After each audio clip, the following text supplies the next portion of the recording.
Okay guys, for today's video, gusto ko sanang pag-usapan natin itong nakita kong post from Reddit. This is in regards to last pay later. Ano bang meron dito? Well, itong nag-post sa Reddit, nakatanggap siya ng couple of messages coming from last pay later daw, o yung loan provider ng last pay later niya. Ang striking message dito is about hearing daw sa barangay dahil overdue na siya. And then ito yung sabi niya, you are hereby formally invited to attend the preliminary hearing concerning your outstanding debt, loan, or credit with our company.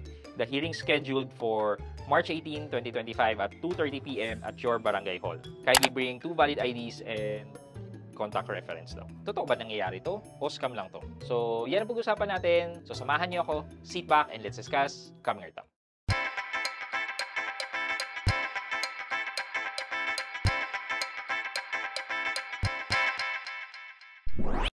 Hi guys, this is Pat and you're in Pat Quintos Review TV. So if you're new here, my channel, I do reviews about personal finance na meron akong experience or meron na akong knowledge na ginawa ko na yan ng videos and playlists na makikita nyo dito sa taas. At kung bago kayo dito sa channel ko, you may want to consider subscribing to my channel. Okay, so very short discussion lang to about this issue. Paulit-ulit na natin naririnig yan, yung mga ganyan. Pananakot ba na magpapabarangay, magpupunta sa barangay para pag-usapan yung utang, di ba?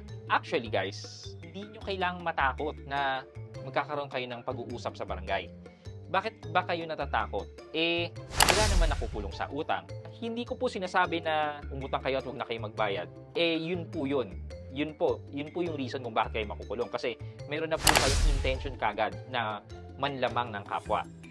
Pero dahil hindi nyo kayang bayaran, dahil kunyari wala lang po talaga kayo at nakatanggap po kayo ng ganyang message na sinisingil kayo tapos pupunta daw sa barangay, wag po kayong matakot. Even so, mas matuwa pa po kayo. Bakit? Kasi magkakaroon na po kayo ng witness for whatever harassment kung meron man na ginawa na sa inyo before or succeeding pa. Kasi ang barangay would act as taga-record ng mga pinag-usapan nyo. Ang mangyayari dyan kapag nasa barangay na kayo is magkakaroon ng mediation. Yung barangay is itatry na mag-agree kayo kung paano kayo magbayad, so on and so forth. Pero kung hindi naman, wala rin naman maging problema. Kasi ang next action naman dyan is mag-provide yung barangay ng certificate na walang kasunduang nangyari at pwede na mag-file ng civil case itong pinagkakautangan nyo. However guys, hindi naman yan maisasampa sa normal na korte. Yan, kailangan ng 1 million pataas ang utang mo bago maisampayan doon. Pero kung wala namang 1 million yan, pwede na lang isampayan sa small claims court. With regards to doon, meron pa akong content creator na kilala na pwede nyong panooran, which is si Boss Rai. Hindi nyo po kailangan matakot kung magkaroon po ng barangay mediation. Kasi makakatulong pa po yung barangay sa inyo in terms of recording. Masasabi niya rin po doon na, ay, base dito sa mga message mo sa akin na nanakot ka, pwede mong ipa-confirm na ito ba yung number na nagte-text sa inyo? Ikaw ba ito nag-text sa akin ng ganito? Tapos pwede mo siyang erase doon. Thus, parang naka-blatter in effect na whatever na natanggap yung panghaharas before. Thus, magkakaroon kayo ng upper hand later on kung mag-file kayo ng action sa unfair collection practice, di ba? Yun nga po, kung totoo man yung message na yan na may hearing daw, hearing ba tawag doon? Alam ko, mediation talaga yun pagpapagitna yung barangay between the two of you. Ang may sole responsibility to summon you is yung barangay. Yung barangay ang magbibigay ng letter sa'yo na pinapatawag ka sa barangay for a meeting nga, and then nakalagay doon yung date and time, etc. Hindi yung kalaban, hindi yung other party. So, medyo somehow hindi ako naniniwala doon na parang ginagamit sa pananakot yung barangay. Well, in fact, hindi nyo nga kailangan matakot. What you can do, if you receive that text message, just go ahead sa barangay nyo and confirm kung meron nga kayong nakaschedule na meeting. And hindi siya ganun kabilis na ite-text, tapos kinabukasan may meeting na kagad. Kasi may process din sa barangay para i-record yan, yung request na yan, i-approve, and then ipapadala yan sa bahay nyo. Kaya hindi agad-agad din yan. Kaya ako, sa tingin ko, itong text message na to or SMS message na yan is a form of parang pananakot dahil gumagamit na ng word na barangay. And siguro tayo is natatakot tayo na mapabarangay. Yung stigma kasi na yon is hindi naman ibig sabihin na punta kayo ng barangay may kasalanan na kayong ginawa. Ito lang po masasabi ko or mapapayo ko po. Huwag po kayong mag-agree or gumawa ng kasulatan kung napipilitan po kayo. Make sure po na kung ano po yung sa loobin nyo, yung kaya nyo, yun po yung sabihin nyo sa kanila. Hindi po yung mapipilitan po kayo, okay, sasabihin sa'yo, kailangan bayaran mo na yan bukas, kailangan bayaran mo yan sa katapusan.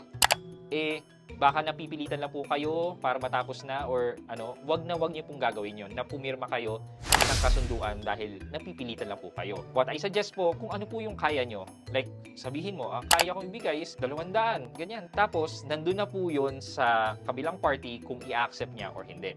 Pero at least, nagbigay po kayo ng promise nyo na kung ano yung kaya nyo. Which is, kailangan din naman i-record ng barangay sa kanilang logbook. It will only show na hindi nyo po ina-abandon yung pagkakautang nyo. At meron po kayong plan na bayaran yan. Okay, for our question of the day po, nagkaroon na po ba kayo ng summon or invite sa barangay? For whatever reason, ano po yung naramdaman nyo? Natakot po ba kayo? Kinabahan po ba kayo? Ayan, let me know po sa comment section sa baba at may chance po kayong manalo ng 1,000 pesos sa ating weekly Gcash giveaway and also sa ating cellphone giveaway.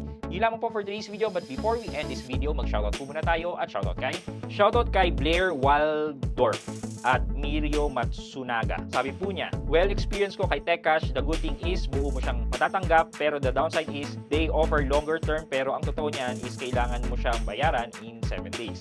Pa-shoutout po Sir Pat at Mirio Matsunaga or si Blair Waldorf. Shoutout po sa inyo. Maraming salamat sa panonood at pagsuporta ng aking video. Thank you so much. I hope you like this video. Leave a thumbs up. And if not, wala nang problema dyan, but continue to support me by subscribing to my channel by clicking the subscribe button and also the bell button sa subscribe para makareceive kayo ng latest notification sa lahat ng upload ko. Again guys, this is Pat Quinto and you're in Pat Quinto's Review TV. Bye-bye!